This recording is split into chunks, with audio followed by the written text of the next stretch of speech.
Hey, everybody, welcome back. It is Saturday morning, and this is Multifamily Unplugged. So glad that you are here with us. If this is your first time, you're definitely going to want to thank the people who invited you to share or shared this show with you. But we're here every Saturday morning, a great guest, and talking about real estate investing, talking about multifamily, single family. Wherever you find yourself in the multifamily space, we probably somewhere along the line can or will answer your questions for you. As we go through this morning, if you have questions, drop them in the chat or feel free to DM me or my guest outside the show. And if you're new, we ask you to subscribe to our YouTube channel and follow us on social media. We are always bringing content to you that will make a difference in your life. And, speaking of making a difference, where are you at this year? Here we are at the end of January, and I don't even know anymore how long you go on and say Happy New Year, but I hope that you had a great holiday season and your year is back in full swing and you're off to a good start. When we start talking about intentions and what we're trying to accomplish and our goals, it's easy to set those goals sometimes, but do we have the determination to stay committed to them for the long haul? I love the saying where if you evaluate yourself over a year, you really will find that you have not made as much progress as you like. But if you evaluate yourself over a decade, the progress you make is immense. I'm grateful this morning for my guest, Ginger Faith, who's a 30-year real estate investor. And what's interesting is I'm sure over that time span, she's seen some real changes in the market, in the industry, in investing, in strategies. And we're going to cover a lot of that this morning. She's done just about everything, and some things she's done a real lot of, and we're going to dig into that this morning. So between my history and her history, I am confident we're going to have a lot to talk about. And as I told her before the show, we'll probably wind up in some rabbit hole trying to figure out how to get out. So let me bring Ginger back in. Hey, good morning, Ginger. How are you? Good morning. Very well. Thank you. And thanks for having me on this morning. Yeah, you bet. Thanks for being here. Hey, I know you're up near San Francisco, Livermore. And one thing about being on the West Coast in January is that the weather is typically pretty nice. And, yes. What's it like up by you today?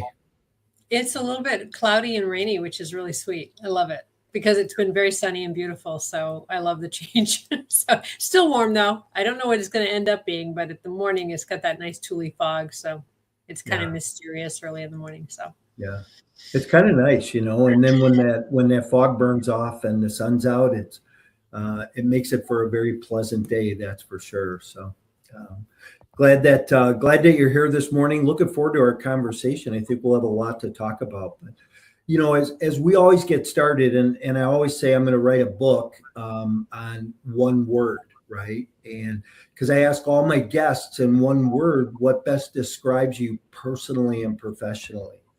And I'd love to hear your answer this morning. Persistent. Okay. Yeah. You think you've always been persistent in your life, or do you think that's something? Okay. How so? Where'd that first show up for you? Growing up in a very challenging environment when I was younger, I needed to find answers to what this life was all about. And so I was always looking, and I was on the hunt for what makes a good life, what could get me out of the craziness of my environment, and evaluating and recognizing patterns that work and patterns that don't work. And so as I continued to do that, and I started finding traction in certain areas, then I realized that it would be easy to slip back. And so I started in personal development back in 91, something like that. I was on stage with Tony Robbins back when you could be on stage with him, back in the day. And listening to his tapes, starting to buy property and starting businesses. But I didn't I didn't do it because of my environment. I did it because of learning and being having an unquenchable thirst for figuring this out, for getting out of pain. I think, they say that the pain pushes you until the vision pulls you. Now the vision pulls me, and that's such a better place to be. But at the time, there was so much pain. It was pushing me because there was something in my DNA that wouldn't settle for my environment. Yeah, it's interesting. And I've probably followed Tony Robbins for all that time also, and I remember when he used to bring people up on stage, and now he comes down in the audience, but yeah. he has this knack of really helping you see things differently, even if it's not you that he's talking to, because it kind of is you he's talking to, He's a master. He's a master psychologist. Yeah. Talk about somebody who's perfected a gift over the years, Did you ever walk on fire? Of course. Oh man, that was the first a couple of times, a few times. Now they allow you to videotape it. Back in the day, you couldn't videotape it. You couldn't even take pictures. It was all taboo. I actually crewed. I was one of the people. I was one of the cheerleaders helping thousands of people across the coals at one point, probably about 10 years ago. Rah, rah, rah, you can do it. You can do it. Cool moss, heads up, eyes up, all that stuff, like keeping people focused. So I did that. As a crew member. Yeah, cool. Good for you. That was, I bet that was a great experience. Yeah, so say it again. Phenomenal. Way to give back, really. Yeah. He next week, and not to date this, but next week he's doing his free event that he does every year, or has been doing the last few years. And I'm hoping to get some time to be able to listen in. So yeah, always some good stuff to pick up. But why don't you jump in and tell us a little bit about your background and your history and what you're currently working on? Real simple. My history was I started in business in 1992. I tried a few businesses that didn't work out. I've been an avid reader since I was 8 years old. And that's one of the really keys. Today you can listen to podcasts, but there's something about reading. If somebody has devoted their, so much time and energy to create a book of high quality, there's a lot of garbage out there, but if there's high quality books out there and you can garner wisdom in a few hours of your life that took them 30 years, you can compress time. And so I've been an avid reader. It's a genetic thing. Maybe I was trying to escape my background as a child, but I was reading. And as soon as I got into personal development, found my way to Tony Robbins, of course, and Earl Nightingale and all of them. But there's something about Tony that had struck a chord. And I started starting businesses. They didn't work. And then I found one that worked really, really well. And I started making money, and I was working part-time, full-time income. And I took that money and I put a down payment on my very first multifamily house. And it was just all very organic, like, oh, what can I do here? And what can I do there? It was just a matter of, today, everything is very contrived and like, okay, you have to BRRR method. And I just like, oh, look, I can paint it pretty and people are going to come and rent from me. That's cool. And then, oh, now it's worth more than it did when I bought it. So I'm going to lower the insurance because Lloyd's of London were the only one to insure this piece of crap that looked like, craziness, but now it looks good.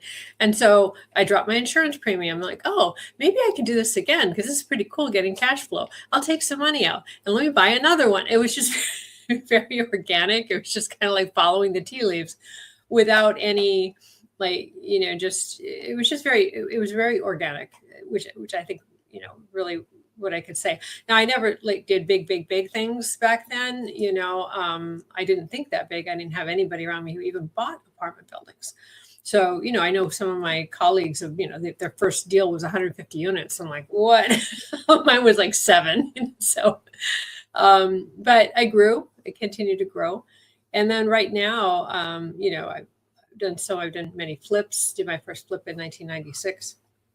Moved to California, same reason, sunny weather, from Boston. Sold my portfolio, started again, but the numbers didn't work until 2009. And in 2009, I started buying real estate, and I started flipping it and started keeping some of it, and never enough of it. Like I should have kept more, but I didn't. But I kept it, kept some.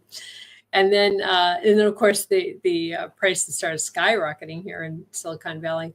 And then now the niche I'm in is luxury home building, because in this area, that's a high level skill that everybody doesn't have. People can, paint something and, hire a contractor to fix some things, but to completely redesign and re-envision a building, that's what we do. We'll take a little squatty 1,200 square foot home in a phenomenal location, on a good sized lot, and we'll blow it up to a 3,500 square foot with vaulted ceilings and, outdoor living and all of this stuff, which takes, a vision, it takes skill. And I do it with my partner now, my business partner. We were working together on and off for several years. We used to do REI meetups in the Bay Area for several years as well. But my business partner, Gary Messeri, and who's a great visionary as well. And I'm also investigating commercial real estate. And so that's what I'm doing right now. Well, I'm fascinated by the custom home rebuilds, because it's so much different than just doing a normal fix and flip. And I hope people listening this morning get that vision, because there's so many things you can do by adding square footage to a property and positioning what the home looks like on the curb, and how that flows in the neighborhood. And I don't think that that's done enough. And so I commend you for doing that. Can you go through some ideas, like, how much are you buying that 100 square feet for, and what, your repair, what's your construction costs, and then your after repair values? Well, the last one we did was in a really great location. We bought a 1,500 square feet, and we bought it for $2 million. Wow. Which is crazy, right? It's crazy. Well, think about the people in the Midwest that are listening to this saying 1,500 square feet for $2 million. Yeah. Yeah, no, that's crazy. I mean, it's even crazy to us, and we did it. And we basically demoed the entire thing. It was kind of like an old little squatty building, but it was right in the middle of a phenomenal location, a few minutes from Facebook, Google.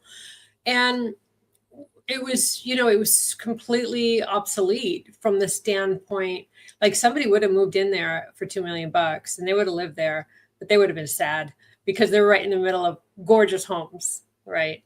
So we bought it and we demoed it completely. We left one wall up, or maybe two. Maybe we left the garage up. And then we had to dig in to the foundation according to current seismic code quite a bit. That was a big fat mess, right? We're digging in and building a deep foundation, because we ended up making 2-story building, and it was a total 3,500 square feet. And it was a stunning building. Absolutely. It was a black and white farmhouse. You walk in and there was an office on the side with these, everything was like with the black windows, black trim windows. And you walk in and you see the backyard from way down the hallway, and you see an open concept. And it was just absolutely gorgeous. And, put the full sod and everything, because this was like high end area. We wanted it to be top notch. And so what ended up happening was we bought it for $2 million, put in about 1.25 in actual construction costs, and we sold it for 4.8. Wow, awesome. Now, if we had used our own money, we would have been like real. But we did great. Nobody was crying the blues. It was great. But we used construction money, which was was fine. But that was the last one. And right now we're dealing with a lot split. We have 2 houses we're building. We basically have 1.25 acres in a really great location. Again, not quite as great as the other one, but closer to home and very, very good. But prices have continued to rise, and there's compression that's going on because these areas, they don't have tons of land.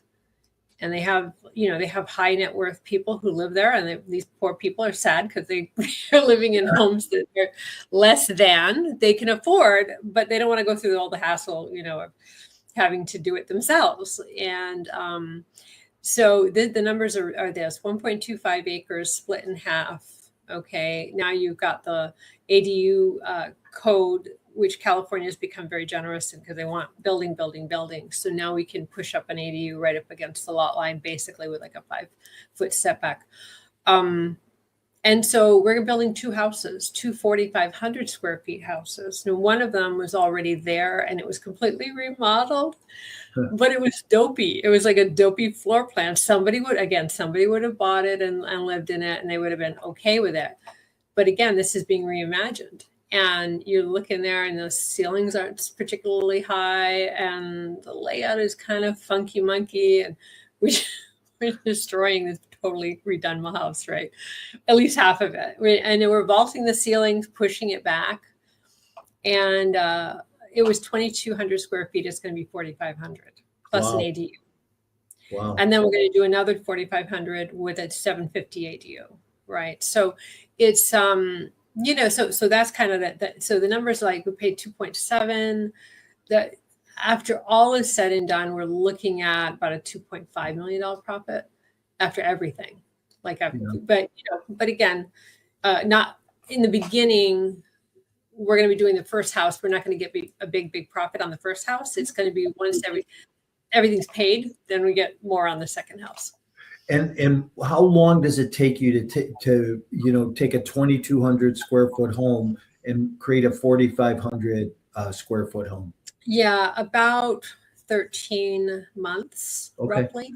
So it could be less, but what's interesting is, I do large multifamily, and it takes us, 5 years to turn that type of a profit, which you are doing in a lot quicker time frame, which is really interesting. And I want people to grasp that.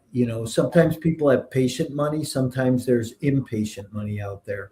And for what you're doing, impatient money could be very helpful. Are you in your capital, are you doing bank debt? Is it all construction financing? How are you financing? It's a split, right? You can't get 100% bank debt. We like it, but we couldn't get it, right? So it's strong bank debt, strong construction bank debt. It's construction. There's specific construction lenders, and because we have a track record now, we get really decent rates. And so if you're thinking of doing this, number one, you want to find somebody with a track record, because this is, honestly, luxury home building is a way to go bankrupt if you do it wrong. Right. Let's face it. If you don't know what you're doing, right? But we have a track record at this point. And so the bank is like, okay, you guys know what you're doing. You've got a good team. So they give us pretty cheap money for what we do. And then the rest is our own capital. And I think or investor capital. Yeah.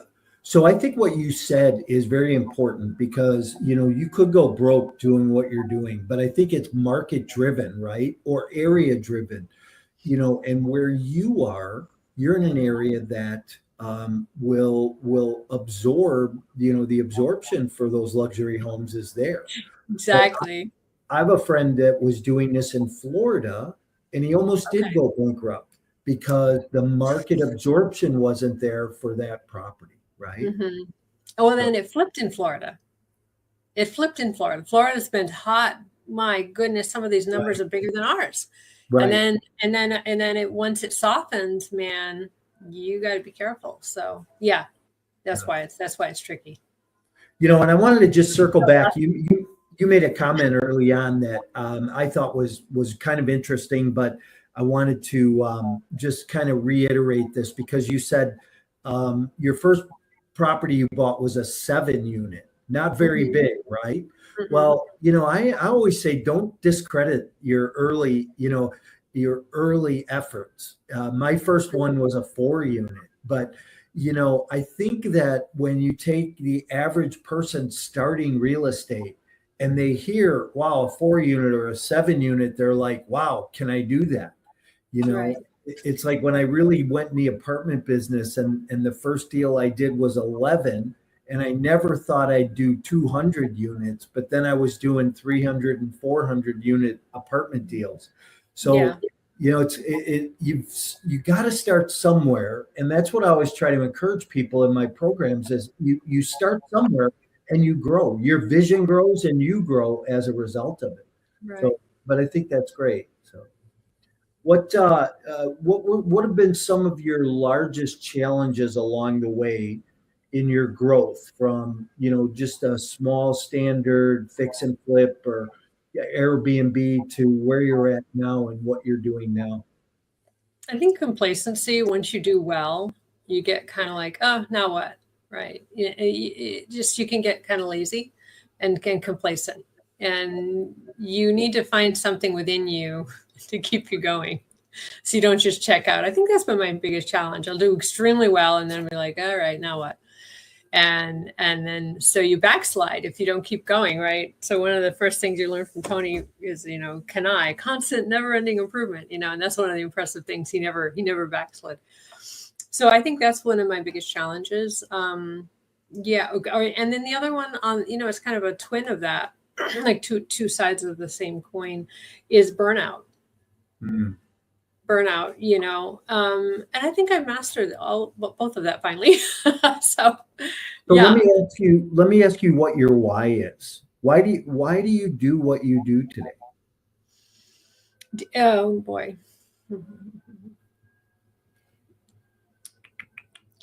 Why do I do what I do? I do what I do because I want to continue to grow and I feel good when I grow. I also have created visions for myself that are very compelling. And I meditate daily for at least an hour. And I really lock in what those visions are. And those visions are bigger than my current circumstances, even though my current circumstances are great. If I recognize, you need to have that balance between appreciation of what you have, absolutely joy, appreciation of what you have, and gratitude. And also have a desire for something better, right? So I think that's a nice tension to play with. So I play with that daily in my meditations for an hour. Like, what does that look like? Because ultimately it's about being states. We know this. So the joy, for me, my values are very, very, very clear. And they say when your values are clear, your decisions are easy, right? So I know what my values are and I know it, and I create things. I actually create things to compel me to move forward. I invent things in my imagination, right? And then I watch to see where the magic of the universe transpires. And then I get excited about that. So I think synchronicity and being a co-creator of the divine, that sounds a little crazy, but I think because you're asking me to dig in a little bit and everything's shifting all the time, to be a co-creator with God and to be the best human that I can be on this planet, in this space and time, that's probably my goal, right? And that what that translates to is, contribution, growth, learning, challenging, because it feels good. It just feels good. It feels better than being lazy and complacent. Yeah.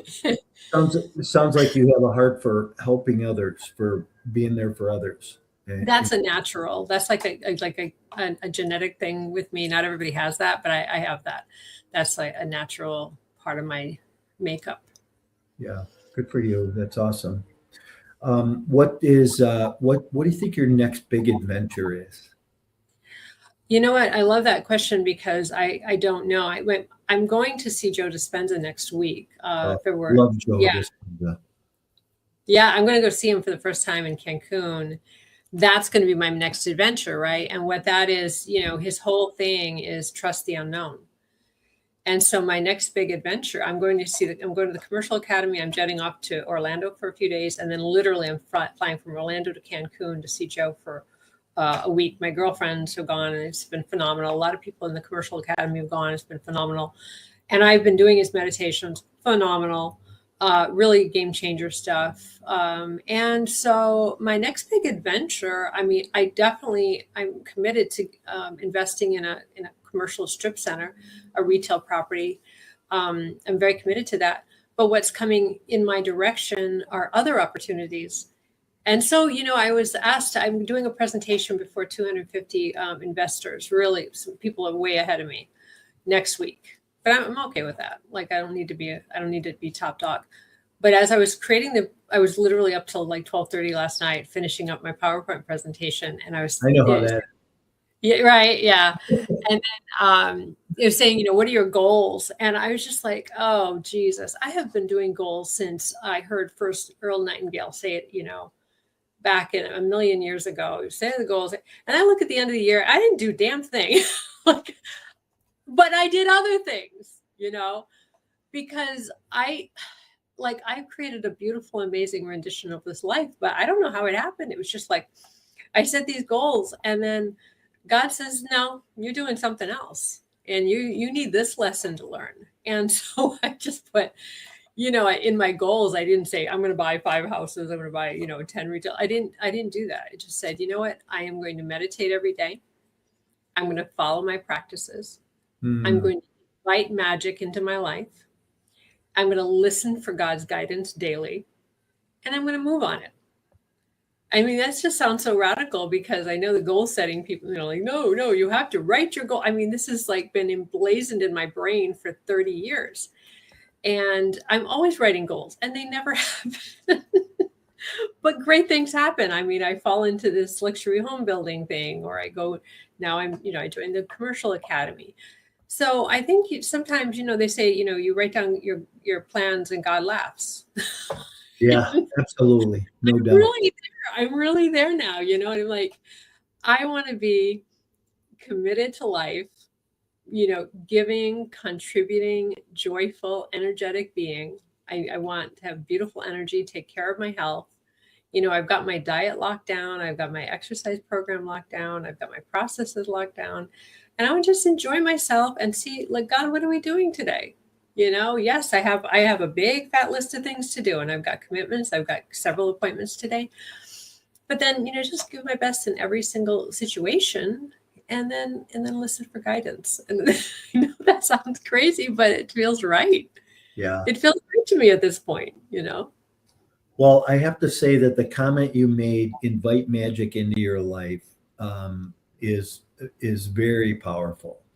And I love that thought process. And with your permission, I'm going to steal that.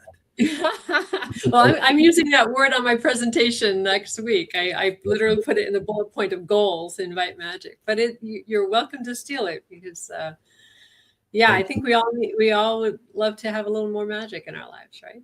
What's the commercial academy?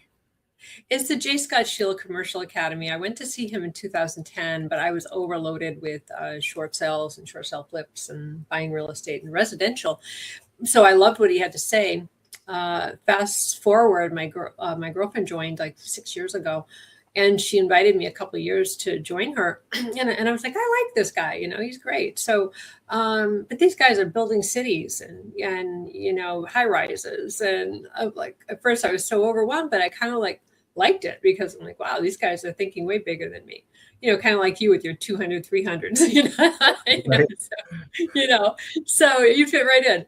But it's a group of people, investors for sure, all walks of life, all over the country. And we're all basically investing in various styles of commercial distress assets, and it could be ground up development. It could be infill or distressed shopping centers, and flipping them or keeping them for cash flow. And everybody has different styles.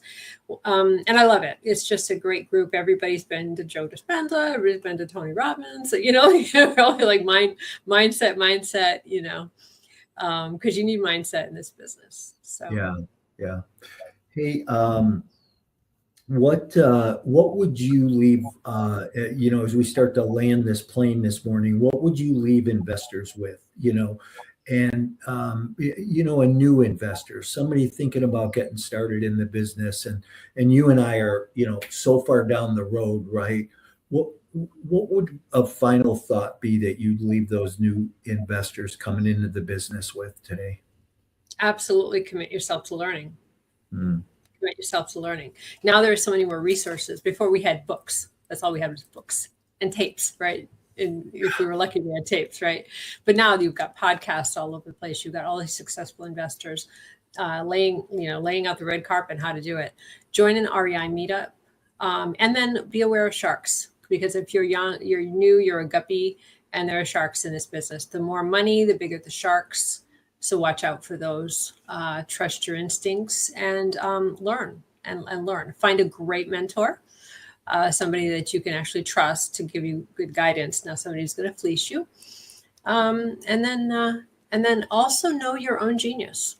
What is your own particular genius, and then work with that, and then just be persistent and set your intentions of what you want to create. Wow, that's beautiful. Thank you for that. I appreciate that.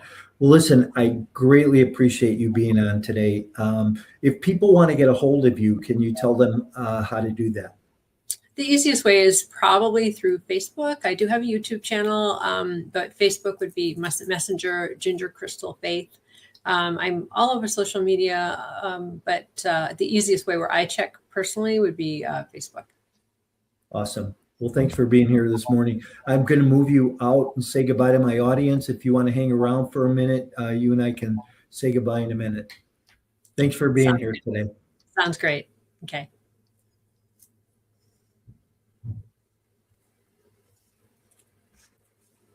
Hey, that was a great episode this morning. I was intrigued. That takes the fix and flip model, or the BRRRR model, to a whole nother level.